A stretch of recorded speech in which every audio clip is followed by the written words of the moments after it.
আপনারা দেখেছেন তারেক রহমান মৌলবাদের উত্থান নিয়ে খুব চিন্তিত। আপনারা দেখেছেন বিএনপির মির্জা ফখরুল ইসলাম আলমগীর সাহেব দক্ষিণপন্থীদের উত্থান নিয়ে অনেক চিন্তিত। আপনারা দেখেছেন বিএনপির আরেক পাগলা আছে ফজলু, আমরা বলি এর জন্য দ্রুত ইনজেকশনের ব্যবস্থা করেন। আওয়ামী লীগের টাকলা মুরাদ যেভাবে এই দেশে থাকতে পারে নাই, বিএনপি ফজলু যদি আলেমদেরকে নিয়ে বাড়াবাড়ি করে, আলেমরা তার দীপ্ত জবাব দেওয়ার জন্য 24 ঘন্টা প্রস্তুত আছেন। আমরা তারেক রহমান এবং বিএনপির কাছে জানতে চাই, মৌলবাদীদের নিয়ে আপনাদের এত চিন্তা, দক্ষিণপন্থীদের নিয়ে আপনাদের এত চিন্তা, ইসলামপন্থীদের নিয়ে আপনাদের এত চিন্তা, খুনিদেরকে নিয়ে আপনাদের এত চিন্তা নয় কেন? গত 1 বছরে আপনাদের কর্মীরা একজন আরেকজন 100 জনের বেশি কর্মীকে তারা খুন করে ফেলেছে। আমরা জানতে চাই, চাঁদাবাজদের নিয়ে আপনাদের এত চিন্তা নয় কেন? সুরদের নিয়ে আপনাদের এত চিন্তা নয় কেন? আপনাদের কর্মীরা বালু চুরি করে, সিলেটের পাথর চুরি করে।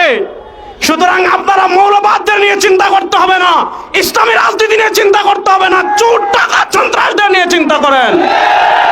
2 নম্বর আরেকটা কথা বলবো, 2024 সালের জুলাই আগস্টের গণবিপ্লবের মাধ্যমে আমরা ভারতের আধিপত্যবাদকে পরাজিত করেছি। বাংলাদেশে যদি বাম রাজনীতির নামে কেউ ভারতের দালালি করে, সেই ভারতের দালালদের হাত ভেঙে দেওয়ার জন্য প্রস্তুত আছেন। আপনারা দেখেছেন আমাদের বাংলাদেশের বরেণ্য 2 জন শিক্ষাবিদ, ডক্টর সরওয়ার এবং ডক্টর আসিফ মাহতাব উৎস, তারা এই উম্মারতন্ত্র প্রহরী, বাংলাদেশের সভ্যতার অন্যতম পাহারাদার। তাদেরকে বাংলাদেশের একটা কুলাঙ্গার তাদেরকে হত্যা করার হুমকি দিয়েছে। যে হত্যা করার হুমকি দিয়েছে তার পক্ষ নিয়ে এদেশের বামরা বিবৃতি দিচ্ছে।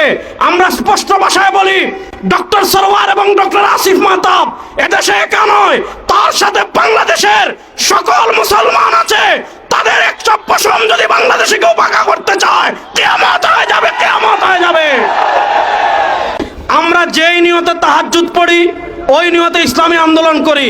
আমরা যেই নিয়তে রোজা রাখি, ওই নিয়তে আমরা ইসলামী আন্দোলন করি। যেই নিয়তে নামাজ পড়ি, ওই নিয়তে ইসলামী আন্দোলন করি। আমরা আদর্শের রাজনীতি করি।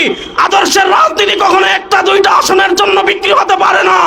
ইনশাআল্লাহ এবার যদি কেউ না থাকে বাংলাদেশে ইসলামের পতাকাকে বুলন্দ করার জন্য, কালেমার পতাকাকে বুলন্দ করার জন্য, বিশ্বাস চরমনায় সৈনিকেরা প্রস্তুত আছেন না নয়? আবার আপনাদের সাথে দেখা হবে ইনশাআল্লাহ। আসসালামু আলাইকুম।